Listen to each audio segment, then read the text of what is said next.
दोस्तों एक बहुत ही ख़ास इम्पोर्टेंट टॉपिक के साथ एक दफ़ा फिर आपकी खिदमत में हाज़िर हुआ हूँ और वो है पित्ते में पत्थरी के बारे में। दोस्तों मेरी हमेशा से ये कोशिश रही है कि मैं बहुत ही आसान अल्फाज में आपको मेडिकल लैंग्वेजेस के बारे में बताऊँ और डिज़ीज़ के बारे में बताऊँ ताकि एक आम आदमी भी इसको समझ सके। आज इसी सिलसिले में मैं हाज़िर हुआ हूँ कि पित्ते में अगर आपके पत्थरी हो जाए तो क्या ये ख़तरनाक चीज़ है?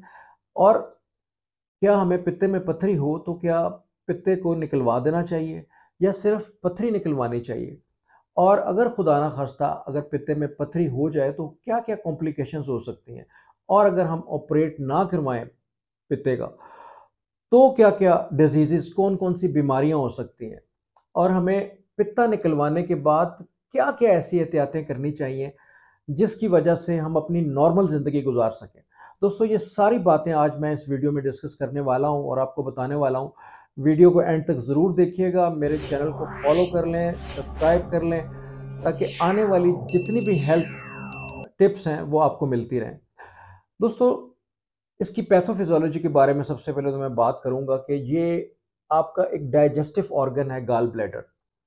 पित्ता जिसको हम कहते हैं और इसका काम ये है कि ये बाइल को रिलीज करता है और बाइल जब रिलीज होती है अपर पोर्शन ऑफ इंटेस्टाइन जिसको हम ड्यूडेनम कहते हैं वहां पे रिलीज होती रहती है ये इसकी। और जैसे ही हम कोई फैट्स वाली चीज़ खाते हैं, घी वाली चीज़ खाते हैं, कोई हैवी ऐसा मील लेते हैं तो ये बाइल की सिक्रीशन होना शुरू हो जाती है और वो बाइल जो है वो क्या करती है अब्जॉर्ब करने की हेल्प आउट करती है फैट्स को। और फैट सॉल्युबल जो विटामिन है स्पेशली विटामिन ए, डी, ई और के, इन विटामिन्स को भी अब्जॉर्ब करने की जो है वो हेल्प आउट करती है। अब अगर खुदा ना खास्ता अगर आपके पित्ते में पत्थरियां बनना शुरू हो गई हैं और इन्फ्लेमेशन होना शुरू हो गई है तो आपकी जो बाइल है, बाइल सिक्रीशन है, वो थिक होना शुरू हो जाती है और उसकी सिक्रीशंस जो है वो ब्लॉक होना शुरू हो जाती है और प्रॉपर तौर के ऊपर जो इंटेस्टाइन का अपर पोर्शन है ड्यूडेनम में उसमें सिक्रीशंस कम आना शुरू हो जाती हैं और आपकी जो फैट्स हैं वो अब्जॉर्ब नहीं होती, डिसॉल्व नहीं होती बॉडी में और आपको इसी तरह खट्टी डकारें आना शुरू हो जाती हैं, आपके में ब्लॉटिंग होना शुरू हो जाती है, गैसेस बनना शुरू हो जाती हैं, आपके स्टमक में पेन होना शुरू हो जाती है, आपके राइट एब्डोमेन में यहाँ पे पेन होना शुरू हो जाती है और जो बैक साइड पे जाती है और राइट शोल्डर पे की तरफ भी जाती है। ये आपके जो है ना सिम्पटम्स आना शुरू हो जाते हैं और जब ये सिम्पटम्स दोस्तों आना शुरू हो जाएँ तो समझ जाएँ कि आपका जो पित्ता है उसमें अब प्रॉब्लम होना शुरू हो जाती है जिसको हम कोलिसिस्टाइटिस कहते हैं। इन्फ्लेमेशन होना शुरू हो गई है और ये सारे प्रॉब्लम्स उसमें अब आना शुरू हो गए हैं। अब हमें इसको बड़ा सीरियस लेना है। अब इसकी थोड़ी-सी पैथोफिज़ियोलॉजी और भी मैं आपको बताने की कोशिश करूँगा कि बाइल कैसे बनता है बॉडी में। बाइल जो मेन जो इसकी फैक्ट्री है बाइल बनाने की वो है लिवर। लिवर से कंटीन्यूअस ड्रिपिंग होती है बाइल की दोस्तों और वो स्टोर होती है गॉल ब्लैडर में। अल्लाह ताला ने ये ऑर्गन बनाया है बाइल को स्टोर करने के लिए। अब जब हम कोई फैट वाली चीज़ खाते हैं, जो घी वाली हैवी मील लेते हैं, तो इसकी आस्ता-आस्ता सिक्रीशंस ड्रिपिंग होना शुरू हो जाती है अपर पोर्शन ऑफ इंटेस्टाइन में और आपके फैट्स जो हैं डिसॉल्व होना शुरू हो जाते हैं, जैसे कि मैंने आपको बताया। अब अगर इसमें इन्फ्लेमेशन हो जाए, स्टोन्स बनना शुरू हो जाएँ और इसकी बाइल डक्ट के अंदर भी स्टोन्स आना शुरू हो जाएँ और इसकी सिक्रीशंस थिक होना शुरू हो जाए, तो ये सिक्रीशंस रिवर्स करना शुरू कर देती हैं लिवर की तरफ। जब लिवर में बहुत ज़्यादा बाइल बनना शुरू हो जाता है और वो ज़्यादा सिक्रीशंस नीचे की तरफ नहीं आती, तो आपका लिवर में प्रॉब्लम हो सकती है, सिरोसिस हो सकता है, आपको फैटी लिवर हो सकता है।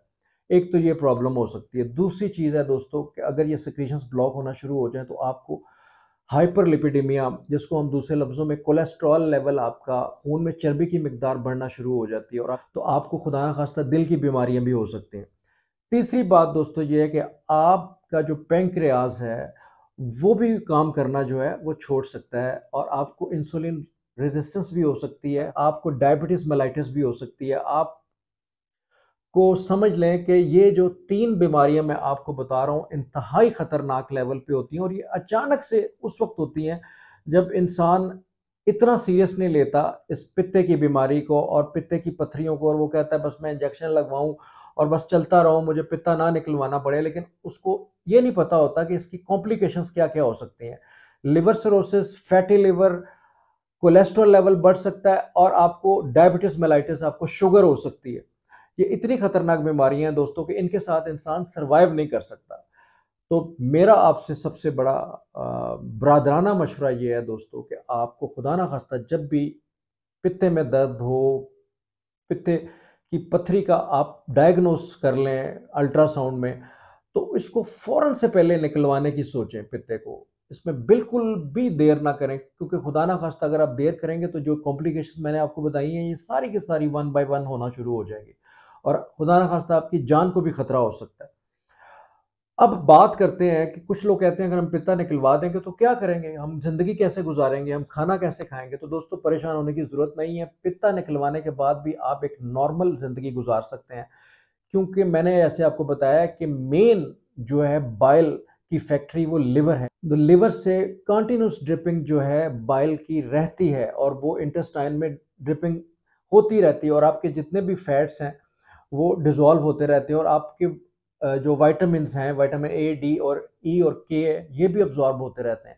बहुत से लोग जिनको पित्ते की बीमारियाँ होती हैं और इनमें ये प्रॉब्लम होता है, इनमें इन विटामिन्स की डेफ़िशिएंसी भी इसी वजह से हो जाती है और विटामिन डी की भी डेफ़िशिएंसी हो जाती है इन लोगों में। तो इसलिए परेशान होने की ज़रूरत नहीं है, सिर्फ़ इसमें एक चीज़ होती है कि ये जो स्टोर करने वाला, बाइल स्टोर करने वाला ऑर्गन है, गॉल ब्लैडर, उसको हम निकाल लेते हैं। दोस्तों फ़र्क सिर्फ़ इतना है कि गॉल ब्लैडर जब आपकी बॉडी में था, तो वो स्टोर करता था आपके बाइल को और जब भी आप कोई हैवी मील लेते थे, तो उस वक़्त वो बाइल रिलीज़ करता था थोड़ी-थोड़ी। लेकिन अब क्या है, अब ये है कि लिवर कंटीन्यूअस ड्रिपिंग करता है बाइल की और आपके इंटेस्टाइन में ड्रिपिंग करता रहता है। उसकी वजह से ये है कि आपको प्रॉब्लम हो सकती है, लेकिन आप थोड़ा-थोड़ा फ़ैट का इस्तेमाल करें और जो है इंटरमिटेंट फ़ास्टिंग भी करें आप। 2 खानों के दरमियान में आप 6 से 8 घंटे का वक़्फ़ा रखें। अगर आपने कोई हैवी मील लेना है तो बहुत ज़्यादा ना लें, थोड़ा-थोड़ा करके खाएँ। बस और होल ग्रेन व्हीट की आप रोटी इस्तेमाल कर सकते हैं, फाइबर का इस्तेमाल ज़्यादा करें, फ्रूट्स और वेजिटेबल्स ज़्यादा खाएँ। इसबगोल हस्क आप सुबह नाश्ते से पहले ले सकते हैं, चिया सीड्स आप ले सकते हैं, किनवा का इस्तेमाल आप कर सकते हैं। दोस्तों ये वो चीज़ें मैंने आपको बताई हैं जिनमें फाइबर बहुत ज़्यादा है और आपके जो फैट्स को डिसॉल्व करने के लिए आपको एक्स्ट्रा बाइल की ज़रूरत नहीं पड़ेगी। दोस्तों 3 तरह से इसके ऑपरेशन होते हैं। एक तो कोलिसिस्टेक्टमी होती है जिसमें ओपन एब्डोमेन करने के बाद पित्ता निकाल दिया जाता है। दूसरा लेप्रोस्कोपी होती है जिसमें कैमरा डाल के एक ख़ास पोर्शन पे उसको रिमूव कर दिया जाता है गॉल ब्लैडर को। और तीसरा जो है वो ईआरसीपी होती है, उसमें एंडोस्कोपिक रेट्रोग्रेड कोलेंजियोपेंक्रियाटोग्राफी जिसको हम कहते हैं, ये बड़ा मुश्किल सा नाम था लेकिन मैंने इसलिए लिया कि कुछ लोगों को पता भी होना चाहिए, ईआरसीपी कहते हैं।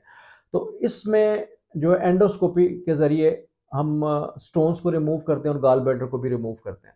दोस्तों इस वीडियो को आगे शेयर करें ताकि लोगों में थोड़ी-सी अवेयरनेस आए और वो पित्ते की जो तकलीफ़ की वजह से खौफ़ज़दा रहते हैं, वो इस खौफ़ से बाहर निकलें। बहुत शुक्रिया, डॉक्टर कमर को इजाज़त दीजिए। अल्लाह हाफ़िज़।